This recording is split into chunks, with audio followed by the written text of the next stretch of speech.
तो हमारा development chapter है, इसका प्रीवियस ईयर को डिस्कस करेंगे, जो भी पिछले साल इस चैप्टर से क्वेश्चन आ रखे हैं।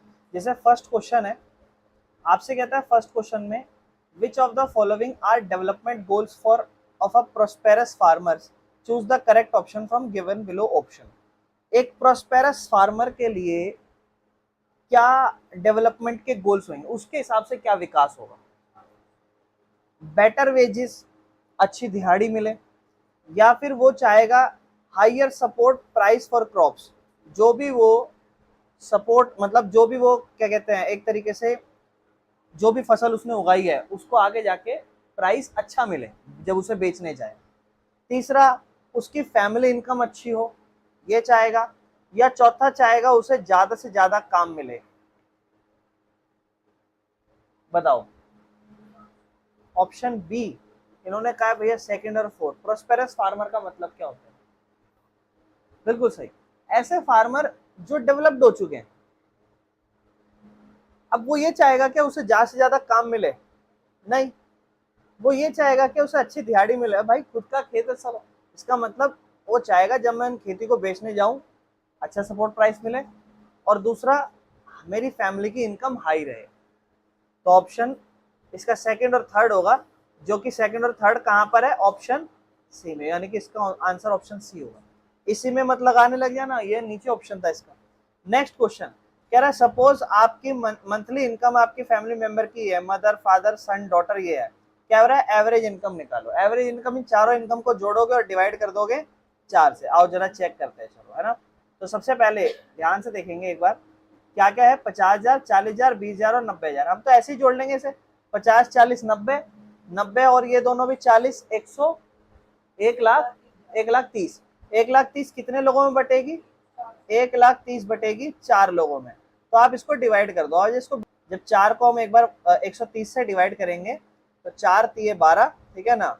1 आ जाएगा ऊपर से कैरी, और फिर नीचे 0, 4 के पाड़े में 2 नंबर पे 32,000 और फिर 500 आ जाएगा। डिवाइड करोगे आपका आंसर आ जाएगा 32,500, यानी कि इसमें कौन सा ऑप्शन है? Option C. क्लियर है? चलो आगे चलते हैं। नेक्स्ट, अगर हम आगे देखें नेक्स्ट इसको, नेक्स्ट हमें क्या कहता है? कहता है which of the following indices is a given priority by world bank with respect to development. मेरे भाई तुम बताओ इसका आंसर। वर्ल्ड बैंक ने किस चीज को प्रायोरिटी दी है इन चारों में से? बॉडी मास इंडेक्स बेटा बीएमआई होता है। एक इंसान होता है, उसका बीएमआई टेस्ट होता है, हाइट कितनी है, वेट कितना है, उससे बीएमआई बनता है। और इन्फेंट मोर्टेलिटी रेट, एक बच्चा पैदा हुआ 1 साल में कितने लोग पैदा होते ही मर गए। दूसरा, इक्वालिटी, बराबर रखा जाए। और पर कैपिटा इनकम, इसका आंसर क्या होगा? Per capita income. जब मैंने आपको चैप्टर कराया था तब भी मैं बोल रहा था कि ये क्वेश्चन आता है वर्ल्ड बैंक, और अभी इसको आप 1-2 बार देख लेना, 1-2 बार तो पक्का होगा ये। क्लियर है? इसका आंसर क्या होगा? Per capita income. यानी कि वर्ल्ड बैंक कैसे कंपेयर करता है देशों को? Per capita income. बीएमआई क्या करता है? बीएमआई आपका ब्लड प्रेशर नापता है, शुगर लेवल नहीं। अंडर न्यूट्रिशन बताता है, बॉडी कंपोजिशन क्या है? ऑप्शन सी और डी में से इसका आंसर बताओ। ब्लड प्रेशर नहीं करता, शुगर लेवल भी नहीं करता, लेकिन आपकी बॉडी का कंपोजिशन क्या है ये बताता है, या फिर असेसमेंट ऑफ अंडर न्यूट्रिशन में। ये दोनों में से कोई ना कोई आंसर होना है। एक तो बॉडी कंपोजिशन हो सकता है और एक अंडर न्यूट्रिशन हो सकता है। ये हो सकता है कि बेटर आंसर ज्यादा, जो जैसे आप बीएमआई से ये भी पता लगाते हो कि किसका न्यूट्रिशन लेवल कम है या ज्यादा है। एट लास्ट हम ये चीज पता लगा रहे हैं कि आपका बॉडी कंपोजिशन क्या है। मतलब अंडर न्यूट्रिशन तो हो सकता है इसमें आंसर है, इन दोनों में से ही है। ज्यादा बेटर चीज आप क्या बता, अंडर न्यूट्रिशन भी पता चल जाता है, और उसके अलावा मान लो कोई ज्यादा मोटा हो तो ये भी पता लगा सकते हैं। तो एट लास्ट हम क्या पता लगा लेते हैं? बॉडी का कंपोजिशन। कोई मोटा है, छोटा है, मतलब कोई कुपोषित का शिकार है, यानी कि अंडर न्यूट्रिशन में आ रहा है या नहीं आ रहा, ये सब भी बॉडी कंपोजिशन से पता चल जाएगा। सी ज्यादा बेहतर आंसर है। आगे चलते हैं। कहता है लिटरेसी रेट का जो मेजर है, किस चीज को मेजर करता है? लिटरेट, पढ़े लिखे लोगों को, किससे किस उम्र तक के लोगों को पढ़े लिखे को मेजर करता है? 7 इसका सही आंसर है। हाँ, ध्यान रखना, लिटरेसी रेट जो मेजर करता है प्रोपोर्शन ऑफ लिटरेट पॉपुलेशन। तो जब आप कंपेयर करोगे कि कौन सा बच्चा पढ़ा लिखा है, या आप जब जब इस डाटा को मेजर करने जाओगे कि कौन बच्चे पढ़े लिखे हैं, हम ये चेक करना चाह रहे हैं, ये डाटा कैलकुलेट करना चाह रहे हैं पढ़े लिखों का, तो उसमें आप शुरू करोगे 7 साल से या 7 साल से ऊपर के बच्चों का, ठीक है। 10 से नहीं होगा जी, जो भी बच्चा 10 बोला 10 नहीं होगा, मतलब 10 मतलब कि 10 से आप शुरू कर रहे हो। ये हम कह रहे हैं 10 से 14 साल या फिर 7 से 14, ये सब आपके प्राइमरी स्कूल के होते हैं, वो दैट इज अ डिफरेंट। बोलता है अज्यूम करो 4 फैमिली थी लोकेलिटीज में, इनकम जो है उन चारों फैमिलीज की वो 2000, 5000, 3000 और 6000 है, तो वीकली एवरेज इनकम बताओ। तो 5 2 7, 3 10 और 6 16, 16 को 4 में भाग करोगे क्या बन जाएगी, बिल्कुल सही। नेक्स्ट पर आते हैं। अब देखो ये डाटा ये श्रीलंका का याद आ रहा है, देखो इंडिया का याद आ रहा है। अब देखो क्वेश्चन देखो, कहता है which of the country has HDI high, किस कंट्री का एचडीआई हाई दिख रहा है, एचडीआई हाई किस कंट्री का दिख रहा है, डी कंट्री का, है ना।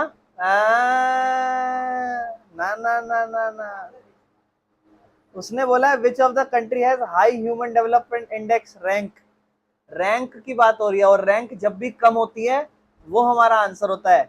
यहाँ आप 154 मत बता देना, रैंक हो रही है रैंक, ये रैंक है मेरे भाई, एचडीआई की रैंक है। सबसे कम रैंक किसकी है, तो उसने पूछा है कि किसकी हाई रैंक है, हाई रैंक मतलब अच्छी रैंक किसकी है, ठीक है। आगे, विच one of the following definition is most suitable for literacy rate, literacy rate पढ़ो, लिटरेसी मतलब साक्षरता दर, पढ़ाई लिखाई का दर, तो पढ़ाई लिखाई की बात कौन करेगा, literate population at global level, नहीं। Proportion of literate population in 7 years, नहीं। हाँ हाँ, है ना, अभी भी हमने पढ़ा लिटरेट पॉपुलेशन 7 साल या 7 साल से ऊपर, ये हो सकता है, पहले चारों पढ़ लेना। Total number of children attending school in region, नहीं, इससे नहीं फर्क पड़ेगा। एवरेज नंबर ऑफ स्कूल, नहीं, ऑप्शन बी, सी नहीं बी, ठीक है। आगे चलते हैं। Can how can a nation, एक नेशन जो है वो balance between economic growth and environment sustainability, अभी हमने पढ़ा सस्टेनेबिलिटी, तो इकोनॉमी को भी ग्रो करे और एनवायरमेंट में सस्टेनेबिलिटी भी बना के रखे। एक्सप्लेन करो इनके आर्ग्यूमेंट्स के बारे में। मेरे भाई ये हमें, ये एमसीक्यू नहीं है, हमें इसका आंसर एक्सप्लेन करना है। क्या एक नेशन बैलेंस बना सके, इकोनॉमी ग्रो भी करे और एक एनवायरमेंट की सस्टेनेबिलिटी भी लाए, मतलब आपका इकोनॉमी भी ग्रो करे लेकिन एनवायरमेंट में सस्टेनेबिलिटी भी रहे, तो कैसे ये देश अचीव कर सकता है। कहता है एक्सप्लेन करो इसके बारे में 2 आर्ग्यूमेंट्स करके, 2 बहस करके आप इसको एक्सप्लेन करो। तो आप देखो मेरी बात ध्यान से सुनना, इसका आंसर क्या होगा, सस्टेनेबल डेवलपमेंट है, कैसे अचीव कर सकते हैं ये चीज बतानी है, रिसोर्स का एफिशिएंटली यूज करके। अब देखो उसमें क्या बोला, इकोनॉमी भी ग्रो करे, तो आप बोलना हम जो भी हमारे पास रिसोर्स हैं उसको हम एफिशिएंटली यूज करें और नेचुरल इकोसिस्टम बढ़ाएं, इंक्लूसिव ग्रोथ रखें, भेदभाव ना करें ज्यादा से ज्यादा। और क्या क्या लिख सकते हो, ये तो चैलेंजेस हैं, क्या क्या प्रॉब्लम आ रही है, लेकिन आप ये बताओ रिन्यूएबल एनर्जी का यूज करो, ये एग्जांपल में लिख सकते हो आप। हम एग्रीकल्चर को सस्टेन करें या वाटर को बचाएं, ये सारे आंसर उसी के ही हैं, है ना। क्यों इंपॉर्टेंट है सस्टेनेबिलिटी, क्योंकि हम ओवर यूज कर रहे हैं रिसोर्स, सस्टेनेबिलिटी डेवलपमेंट से हम इन चीजों को बचा सकते हैं। अब हम जरा अगर हमारे क्वेश्चन पर आए, एक हमारा क्वेश्चन था कि हम बैलेंस कैसे लाएंगे इकोनॉमिक ग्रोथ में और एनवायरनमेंट की सस्टेनेबिलिटी में। बैलेंस लाना है कि इकोनॉमी भी ग्रो करे और हमारा जो एनवायरनमेंट है वो भी बचाव रहे। तो हमारा एनवायरनमेंट तो बचा ही रहेगा, जायज बात है, जब हम सस्टेनेबिलिटी की डेवलपमेंट लाएंगे तो वो जो जितने भी पॉइंट्स थे वो आप इसका आंसर यहाँ बना सकते, कोई दिक्कत तो नहीं है। 2 नंबर में ज्यादा नहीं लिखना। How does a UNDP programme development criteria differ from world bank, world bank में क्या क्राइटेरिया आता था, पर कैपिटा इनकम, और यूएनडीपी मैंने अभी पढ़ाया था आपको चैप्टर में, बोला था कि इंपॉर्टेंट है। बताओ, अब देखो प्रीवियस ईयर है मेरे भाई, ये देखो मैं खुद से नहीं बना रहा, सब प्रीवियस ईयर है। यूएनडीपी एचडीआई कैलकुलेट करता था, ह्यूमन डेवलपमेंट इंडेक्स, याद होगा। ये world bank per capita income calculate करता था, UNDP HDI human development index. 3 factor आते थे, इनकम तो आती थी, एजुकेशन आती थी और हेल्थ आती थी। 2 नंबर खत्म, इतना सा। चलो, which of the following is a key indicator used to measure a country development, country की डेवलपमेंट नापनी है, क्या चेक करोगे, primary production, secondary production, gross domestic product या नेट डोमेस्टिक प्रोडक्ट। फर्क क्या है सीओडी में, ये समझना है आपको। मेरे भाई जब भी मैं ग्रॉस की बात करूं ना, यानी कि प्रोडक्शन जो सिर्फ मेरे देश के अंदर हो रही है। और जब भी मैं नेट की बात करूं, सिर्फ ग्रॉस और नेट में फर्क है। तो प्रोडक्शन मेरे देश में तो हो रही है, उसके साथ साथ मेरे देशवासी कुछ ऐसे भी हैं जो इंडिया से बाहर जाके काम कर रहे हैं, और वहां पर जब वो काम कर रहे हैं तो जो भी सारा पैसा बन रहा है वो सारा मेरे देश में वापस ला रहे हैं। तो बताओ मेरी इनकम उससे ज्यादा आएगी कि नहीं आएगी? लेकिन क्या वो मेरी कंट्री की प्रॉपर डेवलपमेंट है? मेरी कंट्री की डेवलपमेंट देखनी है तो आप क्या ही कैलकुलेट करोगे? GDP, gross domestic product. Clear है? प्राइमरी प्राइमरी चेक करोगे तो फिर सेकेंडरी टेरिजरी हट जाएगा, सेकेंडरी चेक करोगे तो प्राइमरी टेरिजरी क्या गया, और जीडीपी तो इन तीनों को इंक्लूड करता है। एनडीपी भी करता है, लेकिन उसमें एक्स्ट्रा इनकम जो बाहर से हम कमा के लाते हैं वो भी आ जाती है, तो हमें वो नहीं रखनी। क्लियर है? Which of the following countries has better rank in human development index? इनमें से किस कंट्री की बेहतर थी? अफगानिस्तान तो उस डाटा में था ही नहीं, छोड़ दो। तब से तालिबान आया तब से तो और ही बहुत बुरा हाल हो गया, छोड़ दो। तो अगर हम देखें नेपाल की, देखो ये अब ये रैंक याद कर लेना मेरे भाई। नेपाल की कितनी थी? 143, और इंडिया की कितनी है? 132। ओ, इसका मतलब इंडिया की ज्यादा है। और म्यांमार की चेक करें तो म्यांमार की 149 है, एंड की उनमें से सब में से इंडिया ही बेटर था। और एक चीज और ध्यान रखना, इंडिया ऐसा तो देखो कुछ चीजों में तो इंडिया पीछे था, हालांकि देखो जीडीपी तो इंडिया आ गया, इनकम इनकम में, और लाइफ इसमें भी इंडिया नहीं, नेपाल आ गया इसमें, और जो स्कूलिंग है उसमें फिर इंडिया आगे हो जाता है। तो एक जगह ही इंडिया पीछे है, वो सिर्फ है लाइफ एक्सपेक्टेंसी, कितना जी रहे हो, तो उससे क्या फर्क पड़ता है, और भी बहुत सारी चीजें मैटर करती है। तो इसीलिए नेपाल जो है पीछे है। क्लियर है? इसका आंसर होगा इंडिया। ठीक है, चलो नेक्स्ट। बोलता है इनमें से कौन सा डेवलपमेंट गोल होता है फैक्ट्री के वर्करों के लिए? फैक्ट्री के वर्करों के लिए मेरे भाई आंसर दो इसका। बी। मेरे भाई बोल रहा है कि अगर मैं फैक्ट्री का वर्कर हूं तो मुझे अच्छी तकनीक चाहिए, टेक्नोलॉजी चाहिए। एक फैक्ट्री के वर्कर को टेक्नोलॉजी से क्या लेना देना? उसे चाहिए भाई बेहतर दिहाड़ी मिले, पैसा। तो वो चाहिए, उसे लेबर वर्क चाहिए नहीं, उसे ज्यादा से ज्यादा काम चाहिए नहीं, उसे चाहिए बेटर दिहाड़ी। कहता है, अब देखो पब्लिक फैसिलिटीज की इंपॉर्टेंस, अभी अभी पढ़ा है पब्लिक फैसिलिटीज की इंपॉर्टेंस, हालांकि इसको मैं एक बार डिस्कस कराऊंगा आगे। या फिर कहता है कौन सी ये देखो कितना आसान क्वेश्चन है, 5 नंबर का है। कौन सी ऑर्गेनाइजेशन पब्लिश करती है ह्यूमन डेवलपमेंट रिपोर्ट? अभी अभी ऊपर पढ़ा, UNDP, united nation development programme के तहत यूनाइटेड नेशन इसको करते हैं। ठीक है ना? और कौन सा क्राइटेरिया यूज करते थे वो? एजुकेशन, हेल्थ और इनकम। 5 नंबर का है मेरे भाई, सोचो, फ्री के 5 नंबर है। अगला, पर कैपिटा इनकम क्या क्राइटेरिया होता है? कौन कौन नापता है इनमें से पर कैपिटा इनकम? फ्री के नंबर देखो, प्रीवियस ईयर है मेरे भाइयों, समझ रहे हो? कहता है एसर्शन रीजन में भी आया हुआ है, सोचो ये फर्स्ट चैप्टर ही 5 और एक 6 और एक 7 नंबर में आया हुआ है। कह रहा है Kerala has low infant mortality rate, Kerala की कम इन्फेंट मोर्टेलिटी रेट है। एसर्शन, हाँ ये बात सही थी, केरला में बच्चे कम पैदा होते थे तो कम मरते थे। केरला के पास अच्छी हेल्थ है और अच्छी एजुकेशनल फैसिलिटीज है। एसर्शन भी ठीक है, और ये जस्ट इसी साल का क्वेश्चन है जो हमने डिस्कस करा है, कोई दिक्कत तो नहीं है। दोनों देखो, ये 5 नंबर का पब्लिक फैसिलिटीज की इंपॉर्टेंस, जन सुविधाएं होंगी मेरा देश बदलेगा, आगे बढ़ेगा। क्या क्या इंपॉर्टेंस लिख सकते हैं वो जो ऊपर हमने देख रखी है, ये देखो। अगर हम बात करें पब्लिक फैसिलिटीज की इंपॉर्टेंस, मतलब पब्लिक फैसिलिटीज होगी तो क्या होगा, तो आप ये सारे पॉइंट लिखोगे कि हेल्थ केयर अच्छा होगा तो हमारा देश आगे बढ़ेगा। देखो ना, बिना हेल्थ केयर के लोग सर्वाइव नहीं कर सकते, ये पॉइंट लिखो। बोले हेल्थ केयर होना चाहिए, अगर हेल्थ केयर नहीं है लोग हेल्दी नहीं रहेंगे। एजुकेशन अच्छा होना चाहिए, एजुकेशन से पर्सनल डेवलपमेंट होता है, इकोनॉमी ग्रो करती है। इंपॉर्टेंस है देखो, ये मत लिख देना ऊपर के पॉइंट्स, ये नहीं, ये लिखना, ये सारे पॉइंट्स देखो नीचे हैं। ठीक है ना? उसके बाद सैनिटेशन, प्रॉपर सैनिटेशन होगी तो बीमारियां दूर होंगी, जैसे कि अच्छी जो जो बीमारियां दूर होनी है। बिजली, बिना बिजली के हम नहीं कर सकते, बिजली होनी चाहिए। क्या ये 1 मार्क्स का है? ये हमें कहता है कि हमने कुछ कंपैरेटिव डाटा दे रखा है आपको हरियाणा, केरला और बिहार के बीच में, ये बुक में भी होता है, ये डाटा सेम है ना। तो आपको कहता है कि आप बताइए, ये आपको दे रखा है डाटा, इन्फेंट मोर्टेलिटी रेट हमें पता है, लिटरेसी रेट पढ़ाई साक्षरता दर होता है, नेट अटेंडेंस रेशियो क्या होता है, जितने लोग स्कूल जा रहे हैं जो उनकी रेशियो है, पर वो भी एज डिस्क्राइब्ड होती है उसके अंदर। आपको कहता है how much is the net absence ratio. देखो ये अटेंडेंस है, अटेंडेंस मतलब अटेंड करना और एब्सेंस मतलब उसका अपोजिट जो नहीं जा रहे हैं। तो हरियाणा का अगर हम अटेंडेंस रेशियो देखें तो 61 है, तो एब्सेंस कितना होगा 39, क्योंकि 100 में से अगर आप 61 हटाओगे तो 39 एब्सेंस हो जाएगा, है ना। क्लियर है, क्योंकि ये इतने लोग हैं जो नहीं आ रहे। नेक्स्ट क्वेश्चन अगर हम देखें, कहता है यूएनडीपी जो यूनाइटेड नेशंस डेवलपमेंट प्रोग्राम है, ये पब्लिश करता है ह्यूमन डेवलपमेंट रिपोर्ट, है ना।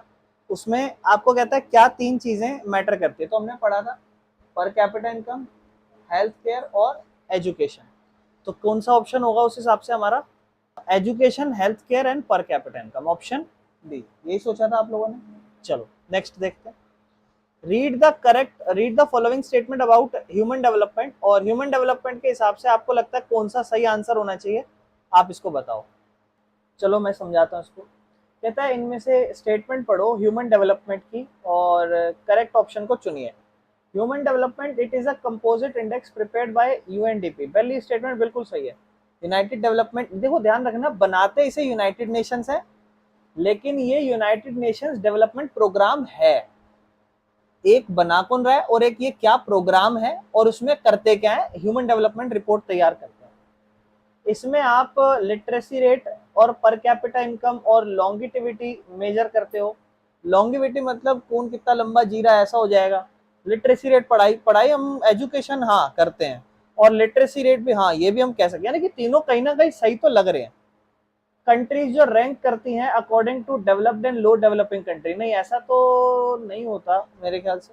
हम तो सिर्फ ह्यूमन डेवलपमेंट इंडेक्स बताते हैं कि कौन सा कितना रैंक कर रहा है। कहता है वर्ल्ड बैंक भी प्रिपेयर करता है, नहीं इसका मतलब फर्स्ट एंड सेकंड ठीक है, तो यानी कि ऑप्शन ए। क्लियर है, कोई दिक्कत तो नहीं। चलो आगे चलते हैं। Next, money in your pocket can not buy all goods and service that you may need to live well. आपकी जेब में जो पैसा है वो सब चीजें नहीं खरीद सकता जो भी आपको जरूरत चाहिए जिससे आप बहुत अच्छा रह सको, अच्छे से रह सको। क्या आप इस स्टेटमेंट को सपोर्ट कर सकते हो एग्जांपल्स के साथ? यानी कि कहने का मतलब एट लास्ट एक क्वेश्चन क्या बन रहा है वो समझना है आपको। क्वेश्चन कहना चाह रहा है कि पैसा ही सब नहीं होता एक डेवलपमेंट के लिए, क्योंकि अगर आप अच्छा रहना चाहते हो, हेल्थ अच्छी होनी चाहिए, एजुकेशन अच्छी होनी चाहिए, इंफ्रास्ट्रक्चर अच्छा होना चाहिए वहां का, है ना। और यहाँ ये कह रहा है मनी जो आपकी जेब में है वो ये सारी चीजें गुड्स और सर्विस नहीं खरीद सकती जो आपको अच्छा है। तो क्या आप इस स्टेटमेंट को सपोर्ट कर सकते हैं, एग्जांपल दे सकते हैं? यस बोलना, yes we support the statement and money cannot make you develop. If you want to develop, या if a country, या if a person wants to get developed, whatever he needs in his life to develop, education, good education, good healthcare system, good transport, social welfare and equality, ये भी हमने पढ़ा था। समाज में social welfare नहीं, socially equality, आपको समाज में इक्वालिटी मिले, सब बराबर माने आपको। These all are things important। तो उसको बोलता है एग्जाम्पल के साथ एक्सप्लेन करिए। 3 नंबर का है, क्या आपको समझ में आया है क्वेश्चन? कोई दिक्कत तो नहीं। Why could different person have different notions of country's development? अलग अलग लोगों का अलग अलग नोशंस हो सकता है कंट्री की डेवलपमेंट में, एक्सप्लेन करिए एग्जाम्पल के। हर देश के हिसाब से डेवलपमेंट का मतलब अलग होता है, क्या ये बात को आप सपोर्ट करते हो? बोला even it varies to person, ये पर्सन टू पर्सन भी डिपेंड करती है। यूं बोलना, different people have different goals, so the way to develop can be different. A country, suppose there is a country which have different goals, which can have different goals, so different countries can have different goals। इस चीज को आप और betterly क्या explain कर सकते हो, example ले सकते हो पर्सन के। Suppose for example a farmer, या फिर ऐसे लिखना, suppose there is a country where there is a good agricultural sector, good industrial sector, but there is not so much good tertiary sector which is third sector, service sector. So country will try to get more developed in service sector rather than in primary and secondary. So the country will focus more on tertiary sector. Suppose there are 2 countries, one countries have good per capita income but another countries don't have good per capita income, but on the other side the country one has not that much good education and healthcare system, and country 2 has different healthcare and education system. So country one will try to focus to more increase its per capita income and country एक अपना healthcare अच्छा करना चाहेगा, एक अपना training education अच्छा करना चाहेगा. मैं क्या कहना चाह रहा हूं आपको कि different person के नजर से different different goals होते हैं country की development के लिए. यहां लिखा ना, why could different person have different notions for a country development. एक इंसान है, उस इंसान का कंट्री की डेवलपमेंट से कैसा डिफरेंट पर्पस हो सकता है. समझ रहे हो मेरी बात. मतलब आपके लिए आपके देश की जो डेवलपमेंट होगी उसका नजरिया कुछ और हो सकता है, आपके लिए दूसरे इंसान के लिए जो वो डेवलपमेंट करके या जो अपने देश के लिए वो डेवलपमेंट करना चाह रहा होगा वो नजरिया कुछ और हो सकता है. अगर आप अपने देश को डेवलप करना चाहोगे तो हो सकता है आप किसी और चीज को सोच के डेवलप करना चाहो और आप किसी और. Different people have different goals in life. Suppose there is a farmer, he will have different goals. Suppose there is a doctor, he will have different goals. So both are from different sector. One is from primary, another is or from service sector. Primary will, the farmer will think of कि ज्यादा से ज्यादा क्या हो. किसान चाहेगा कि मुझे ज्यादा से ज्यादा अच्छी खेती करूं, ज्यादा से ज्यादा पैसा कमाऊं, प्राइमरी सेक्टर एग्रीकल्चरल आगे बढ़े. लेकिन डॉक्टर ये चाहेगा क्या? नहीं. डॉक्टर चाहेगा कि भैया मैं ज्यादा से ज्यादा लोगों को अच्छी से अच्छी सर्विस दूं, लोगों की हेल्थ केयर अच्छी रहे, जिससे हमारा देश आगे बढ़े. Different peoples have different goals towards the development, but at last सब क्या चाहते हैं? डेवलपमेंट. समझ में आया 25वां क्वेश्चन? कोई दिक्कत तो नहीं है. नेक्स्ट कहता है why has the issue of sustainability become essential for development in present time. आज के टाइम पे जो हम डेवलपमेंट चाह रहे हैं तो उसमें सस्टेनेबिलिटी क्यों इंपॉर्टेंट है? क्योंकि भैया सस्टेनेबिलिटी इसलिए इंपॉर्टेंट है, हम डेवलपमेंट कर रहे हैं बट जो तरीके हैं डेवलपमेंट करने के या जो भी हमने स्टैंडर्ड बना रखे हैं उसमें हम एनवायरनमेंट को डैमेज कर रहे हैं. डेवलपमेंट तो हो रही है लेकिन एनवायरनमेंट भी क्या होता जा रहा है? Damage. We are actually damaging our environment. So we must focus towards that kind of development where we develop but we take the care of our future resources so that they can be sustained in future. या फिर हमें ऐसे resources पे focus करना चाहिए, ऐसी चीजों पे फोकस करना चाहिए जो हमें आगे जाके हमारे भविष्य में भी हम इस रिसोर्स को यूज कर सके. सस्टेनेबिलिटी में जो हमारे आंसर रहेंगे, challenges to sustainable development, over consumption of resource. पहला चैलेंज है कि हम जो रिसोर्स है उसका भर भर के ओवर कंजम्पशन कर रहे हैं, ये नहीं होना चाहिए. दूसरा पोल्यूशन और क्लाइमेट, जो भी मैंने आपको बताया ही वो सारी चीजें, यानी कि पोल्यूशन और क्लाइमेट जो चेंज हो रहा है इस पे हमें ध्यान देना चाहिए. हमें डेवलपमेंट ऐसी करनी चाहिए जिससे पोल्यूशन ज्यादा ना फैले, जिस वजह से क्लाइमेट ज्यादा चेंज हो रहा है जो कि ज्यादा चेंज ना हो. ठीक है ना. इनइक्वालिटी, हमें इस पे भी ध्यान देना चाहिए. अगर हम डेवलपमेंट करना चाहते हैं हमें हर इंसान को बराबर ट्रीट करना चाहिए. ठीक है ना, ताकि समाज में सब बराबर हो. ठीक है, कोई दिक्कत तो नहीं. ये पॉइंट्स हम उसमें लिख सकते हैं. ठीक है, आगे चलते हैं.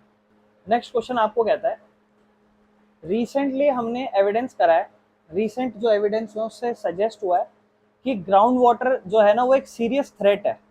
क्योंकि हम ग्राउंड वाटर, देखो ना, आप देखते हो हर साल ना ग्राउंड वाटर कम होता है. जो आप अपने आसपास गांव में भी बर्मे देखे होंगे जिसे आप धक्का देते हो पानी निकलता है, बर्मा, तो उससे आप क्या करते हो? ग्राउंड वाटर निकालते हो. पर वो देखो आप बहुत सारे गांव में ऐसे होंगे या कहीं पे हो सकता है जो धीरे धीरे खराब कम होते जाएंगे. जितने पहले होंगे उतने अब नहीं होंगे, ऐसा हो सकता है. गांव में तो चलो फिर भी होंगे, पहले शहरों में भी हुआ करते थे.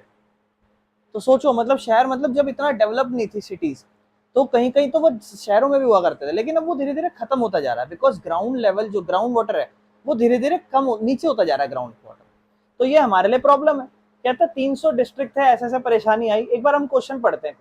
कहता है सस्टेनेबिलिटी डेवलपमेंट का मीनिंग बताओ. ऐसी डेवलपमेंट जिससे डेवलपमेंट भी हो और फ्यूचर के लिए रिसोर्स बचा हुआ भी रहे, कंजर्व भी रहे. दूसरा, सीरियस थ्रेट बताओ ओवर यूज करना ग्राउंड वाटर का. तो सीरियस थ्रेट हम इसी से बताएंगे. इससे हमें वाटर की प्रॉब्लम होगी, वाटर की स्केर्सिटी होगी. ये लिखना, स्केर्सिटी मतलब किसी चीज की कमी हो जाना. तो हम कहेंगे कि अगर यही सेम चीज चलती रही तो आगे जाके हमें पानी की कमी हो सकती है और एक ऑप्शन जो होता है वाटर, ग्राउंड वाटर, वो खत्म हो जाएगा पूरे तरीके से. अगर हम इसके आगे बात करें तो बोलता है 2 सजेशन बताइए जिससे फार्मर इनका ओवर यूज कम कर सके. बता सकते हो? फार्मर स्प्रिंकलर सिस्टम यूज करना शुरू कर दे.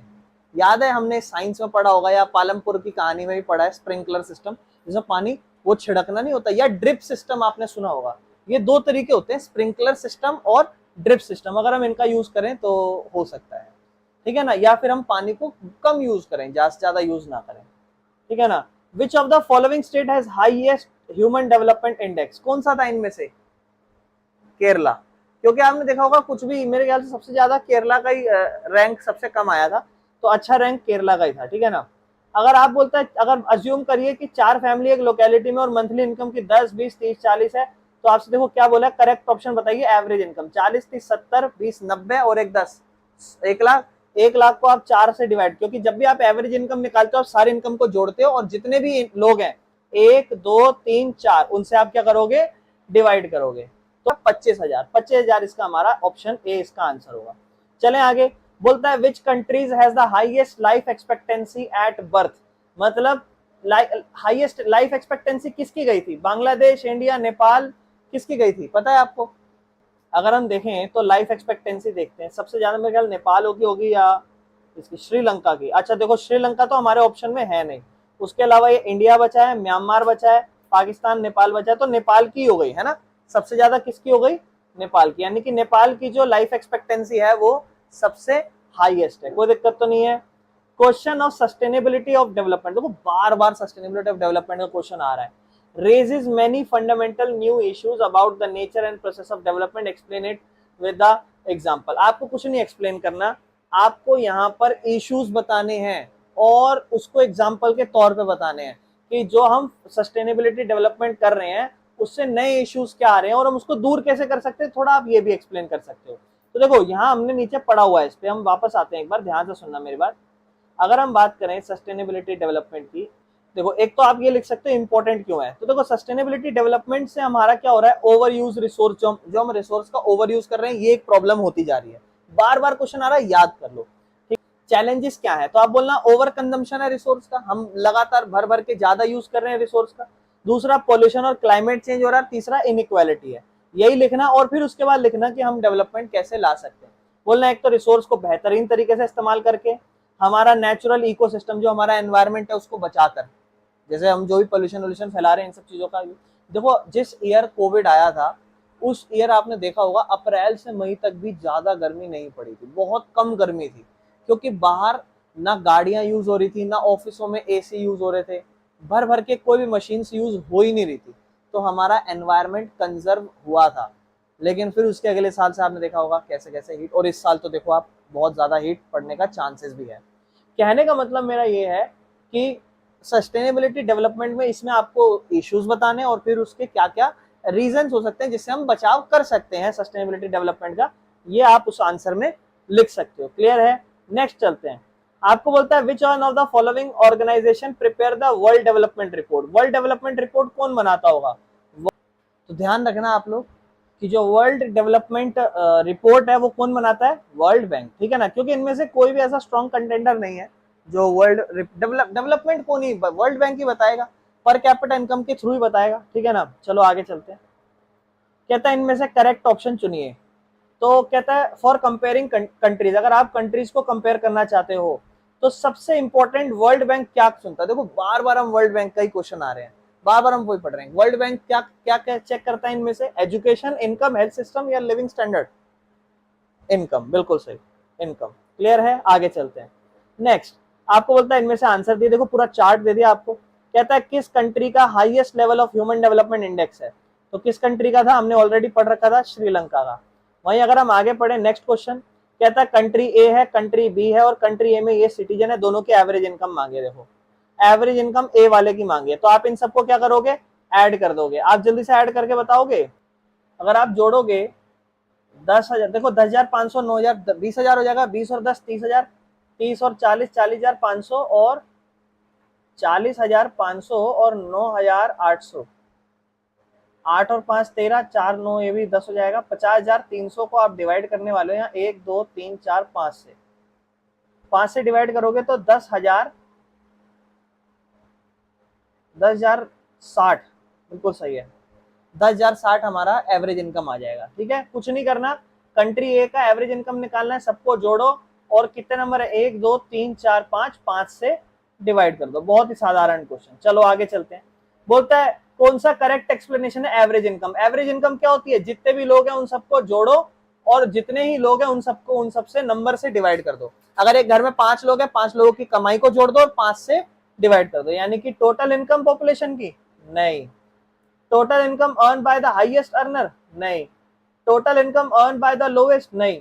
Total income divide by the number of individual of the population. बिल्कुल सही। चलें आगे, कोई दिक्कत तो नहीं। कहता है डेवलपमेंट गोल बताइए एक गर्ल का जो रिच फैमिली से हो इन ऑप्शन में से। तो डेवलपमेंट गोल क्या होगा? एक लड़की का जो अमीर घर से हो, वो चाहेगी कि उसे काम मिले ज्यादा? नहीं। वो चाहेगी उसे बिजली मिले? नहीं। दिहाड़ी मिले? नहीं। वो चाहेगी कि उसे भी आजादी मिले जैसे उसके भाइयों को मिलती है। रिच फैमिली से है ना, देखो, तो वो उसको काम भी नहीं चाहिए, उसको बिजली भी नहीं चाहिए, सब होगा उसके लिए, और उसको दिहाड़ी भी नहीं चाहिए। उसको चाहिए जैसे मेरे भाई डेवलप्ड हैं या उनको पैसा अच्छा खासा मिल रहा है, मेरे को भी। कोई दिक्कत तो नहीं, समझ में आया? चलिए, आपको बोलता है if income of the each family is 6,000, 4,000, 7,000, 3,000, find out the average income of the locality. तो कुछ नहीं, 6, 4, 10, 10, 7, 17, 3, 20, कितने लोग हैं? 4 लोग हैं। 20,000 को 4 से डिवाइड कर दो, 5,000। 5,000 इसका एवरेज इनकम हो जाएगा। कहता है कॉलम ए को कॉलम बी से। तो एक अगर एक गांव का लेबर जो लैंडलेस हो, जिसके पास जमीन ना हो, वो क्या चाहेगा? वो चाहेगा उसको दिहाड़ी मिले और बेटर वेजेस मिले। हाँ, हो सकता है। वो चाहेगा उसे रेगुलर वेज मिले, हाई दिहाड़ी मिले, या क्या चाह सकता है? तो देखो थोड़ा बहुत प्रोस्पेरस फार्मर्स, प्रोस्पेरस मतलब रिच फार्मर, इसके पास क्या गोल होगा? इसके पास गोल होगा कि इसको हायर सपोर्ट पैसा मिले उसकी खेती के लिए। तो बी का तो थर्ड हो जाएगा, फर्स्ट वाले का छोड़ दो पहले। फार्मर जो डिपेंड करते हैं बारिश पे, वो क्या चाहेंगे? वो चाहेंगे कि कोई ऐसा साधन मिल जाए जिससे सिंचाई, इरिगेशन और अच्छे तरीके से हो जाए। या एक रूरल वुमेन जो from a land owning a family. तो एक बेटर आंसर इसका यही होगा, फर्स्ट का फर्स्ट ही होगा। क्यों? इसका आंसर देखो लगभग ये सेम ही है अगर आप देखोगे तो, लेकिन यहां देखो हर, और हर किसके लिए यूज होता है? फीमेल के लिए। तो इसका डी का फोर्थ होगा और फर्स्ट का, क्योंकि मोस्ट प्रोबेबली देखो बहुत हद तक सेम ही है अगर आप ध्यान से देखोगे। तो इसका डिफरेंस ऐसे क्रिएट कर लें। कोई दिक्कत तो नहीं, समझ में आया? Next, HDI level in India में कैसे इंप्रूव हो सकता है? बताओ कैसे इंप्रूव हो सकता है? पर कैपिटा इनकम से, अच्छी एजुकेशन से और हेल्थ केयर से, तीनों। कहता है 3 रास्ते बताइए बीएमआई के, 3 तरीके जिससे हम बीएमआई को मेंटेन करेंगे। बीएमआई को मेंटेन करने के 3 तरीके क्या हो सकते हैं? अच्छा न्यूट्रिशन लेना, अच्छा हेल्थ रखना, अच्छा एजुकेशन रखना, नहीं नहीं नहीं, न्यूट्रिशन अच्छा लेना, अच्छा हेल्थ रखना और मेंटेन करना। आप ज्यादा मोटापा भी ना हो ना फिर, क्योंकि बीएमआई मतलब बहुत कम खा रहे हो या फिर बीएमआई आपका बहुत ज्यादा खा रहे हो, तब आपका बीएमआई ऊपर नीचे हो सकता है। बैलेंस रहना चाहिए ना, तो ज्यादा भी नहीं खाना, कम भी नहीं खाना, और बैलेंस करना है। तो अच्छा हेल्थ होना चाहिए आपका, यानी कि मेंटेन रखना अपने आप को, और अगर कम खा रहे हो तो ज्यादा न्यूट्रिशन लेना चाहिए, और अगर ज्यादा खा रहे हो तो बैलेंस करना चाहिए, कम खाना चाहिए। यानी कि 3 तरीके हैं जिससे हम मेंटेन कर सकते हैं बीएमआई। कोई दिक्कत तो नहीं है? उसके बाद 3 तरीके बताइए जिससे हम लिटरेसी रेट बढ़ा सकते हैं वुमेन में इंडिया में। तो ये आपके डिफरेंट सजेशन हो सकते हैं। औरतों में कैसे? इक्वालिटी करके, इनइक्वालिटी को हटा के, और ऐसे प्रोग्राम लाए सरकार जिससे औरतें या फिर लड़कियों को पढ़ाई के लिए प्रोत्साहित किया जाए या उनके लिए चीजें और आसान कर दी जाए। जब आपको लगे ना किसी चीज में कमी है तो उसके लिए चीजें आसान करो, उसको प्रमोट करो कि कर कर कोई बात नहीं, तू कर सकता है। तो सरकार या तो पहले इनइक्वालिटी दूर करे, और इनइक्वालिटी अगर दूर कर दी है तो लड़कियों के लिए प्रोग्राम्स लाए ज्यादा से ज्यादा, और लड़कियों को बेटर एप्रिसिएशन मिले इन चीजों का, ताकि वो आगे आ सके। और ये हम लास्ट क्लास में डिस्कस कर चुके थे एक बार, है ना, इसको हम ऑलरेडी डिस्कस कर चुके थे, ठीक है ना। तो इस क्लास में हमने सारे प्रीवियस ईयर जितने भी हैं सब कवर कर लिए हैं। इस साल का भी जो अभी जस्ट लेटेस्ट 2025 का था वो भी हमने कर लिया था, और उसके तो हम सारे आंसर कर पाए थे। 1-2 क्वेश्चन थोड़े से ठीक ठाक नए नए टाइप के थे, कुछ भी आ सकता है। मैं कहूंगा आपको बेटर अंडरस्टैंडिंग होनी चाहिए चैप्टर की,